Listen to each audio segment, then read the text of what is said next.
జూబ్లీహిల్స్ లాంటి మహానగరాల్లో జరిగిన ఎన్నికల్లో వాడిన ఎల్ఈడి స్ట్రీట్ వాకర్స్ తో ఏజెన్సీ ప్రాంతాలలో జరిగే స్థానిక ఎన్నికల ప్రచారంలో వాడుతూ కొత్త పుంతలు తొక్కుతున్నారు. భద్రాద్రి కొత్తగూడెం జిల్లా అశ్వరావుపేట మండలం వినాయకాపురం గ్రామ పంచాయతీ ఎన్నికల్లో స్వతంత్ర సర్పంచ్ అభ్యర్థిగా పోటీ చేసిన బేతం విజయలక్ష్మి ఎల్ఈడి స్ట్రీట్ వాకర్స్ ప్లకార్డులతో తన ఫోటోతో పాటు ఎన్నికల గుర్తు బ్యాట్ ను ప్రదర్శిస్తూ సరికొత్తగా ఎన్నికల ప్రచారం నిర్వహిస్తున్నారు. రాత్రి వేళల్లో కాంతివంతమైన ఎల్ఈడి స్ట్రీట్ వాకర్స్ తో ఇంటింటికి తిరుగుతూ ఓటును అభ్యర్థించారు. ఈ వినూత్న ప్రచారం స్థానికంగా చర్చనీయాంశమైంది. అయితే తనను సర్పంచ్గా గెలిపిస్తే వినాయకపురం గ్రామ పంచాయతీలో వీధి లైట్ల సమస్యను పరిష్కరిస్తానని, గ్రామ పంచాయతీలో ఎల్ఈడి లైట్లతో వెలుగులు నింపుతానని తెలిపేందుకే ఈ విధంగా ఎల్ఈడీలతో ప్రచారానికి తెరతీసినట్లు సర్పంచ్ స్వతంత్ర అభ్యర్థి బేతం విజయలక్ష్మి తెలిపారు.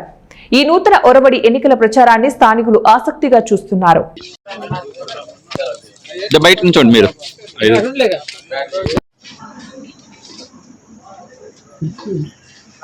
జై విజయలక్ష్మి, విజయ విజయలక్ష్మి.